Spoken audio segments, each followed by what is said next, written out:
3 தலைமுறை உட்கார்ந்து சாப்பிட அநேகர் உலகம் உழைக்கலாம். அதுக்கு என்னென்னலாம் தவறு செய்ய முடியுமோ, எதெல்லாம் குறுக்கோழி இருக்கோ, அதை எப்படி இருளை வெளிச்சமாக்கணும், வெளிச்சத்தை எப்படி இருளாக்கணும், தித்திப்பை கசப்பாக்குறது எப்படி, கசப்பை தித்திப்பாக்குறது எப்படி, இதெல்லாம் உலக பிரகாரமான காரியங்க. உலக சூதுகள், வேதனைகள் உண்டாக்குற வழிகள் இது. ஆனால் கர்த்தருடைய ஜனமும் என்று அப்படி சோரம் போய் கொண்டிருக்குது சபை. காரணம் என்ன? தேவ பயம் இல்லை. ஏமாட்டாட்டியாகவும் வச்சுக்கிறது, அவமாட்டாட்டியாகவும் வச்சுக்கிறது, இதெல்லாம் நடந்து சேர்ந்தது கொரிந்து சபையில். இன்று அப்படி தான் நடந்து கொண்டிருக்கிறது.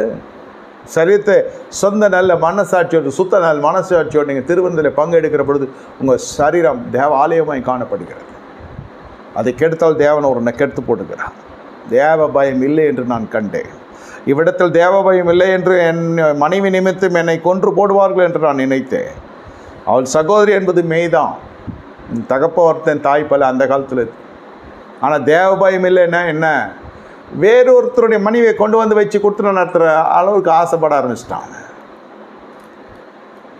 இன்று வாழ்ந்து கொண்டிருக்கிற பெண்களை பெற்றோர்கள் போய் அவளை என்னென்னலாம் சொல்லி அந்த கணவனையும் மனைவியும் பிரிக்கிறாங்க. இல்லை பிரிந்து வருகிற மனைவி அந்த மகள்கள் ஏதோ ஒரு கருத்து வேறுபாட்டில் பொட்டியை தூக்கின்னு வரக்கூடாது, அந்த மாதிரி வளர்க்கணும். சரி, ஏதோ ஒரு சூழ்நிலையாக வருது, அந்த அம்மா பாப்பா வருது, என்ன செய்கிறாங்க? தனக்கு சாதகமான சூழ்நிலை இருந்தால் நல்ல கை நிறைய சம்பாதிக்க பணம் தக்க வைத்துக் கொள்ளுகிறாங்க. ஒரு முறை கல்யாணம் பண்ணி கொடுத்தோம், ரிட்டர்ன் வந்துடுச்சு, பரவாயில்ல, அது நமக்கு வருமானத்துக்கு ஆச்சு, நம்ம செலவுக்கு ஆச்சுன்னு நினைக்கிறவங்களும் இருக்கிறாங்க. அபிமேலெக்கு ஆவி இது சபையில் கிரியை செய்து கொண்டிருக்கிறது. அப்போ ஜெப குறிப்பெல்லாம் பார்த்தீங்கன்னா முழுவதும் இவங்க நீதிமான் மாதிரியும் எதிராளி அப்படியே குற்றவாளி மாதிரியும் இருக்கும். எல்லாத்துக்கும் காரணம் அந்த பையனோட அம்மா தாங்க. அந்த பையனோட அக்கா, அந்த பையனோட தங்கச்சி, அந்த பையன் ஒண்டி நல்ல பையன். ஏன் வாழ்க்கை வேணும் இல்லை பொண்ணுக்கு? ஜெப குறி பார்க்குறப்பே தெரிஞ்சிடும் இது எவ்வளோ பெரிய 420ன்னு இருக்கும். பிரச்சனை இல்லாமல் இருக்காது. அது எல்லாம் பொட்டியை தூக்கின்லாம் வர்ற மாதிரி வளர்க்கக்கூடாது பிள்ளைங்களை. சகிப்புத்தன்மை கிடையாது.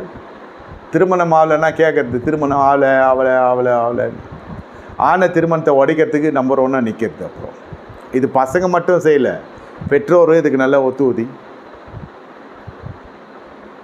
ஏன் நம்ம சுயம் தீண்டப்படுது, சுயம் சாம்பலாகிறது. அங்கு சுய மரியாதை தன்மானம் பிரச்சனை வருகிறது. அங்கே ஏதோ உங்களுக்கு சகிப்புத்தன்மை இல்லை, சரீரம் சிலுவையில் அறந்த அனுபவம் இங்கே சபையிலே இருந்துச்சுன்னா சகிப்புத்தன்மை எந்த குடும்பத்தை நீங்கள் கலைக்க மாட்டீங்க.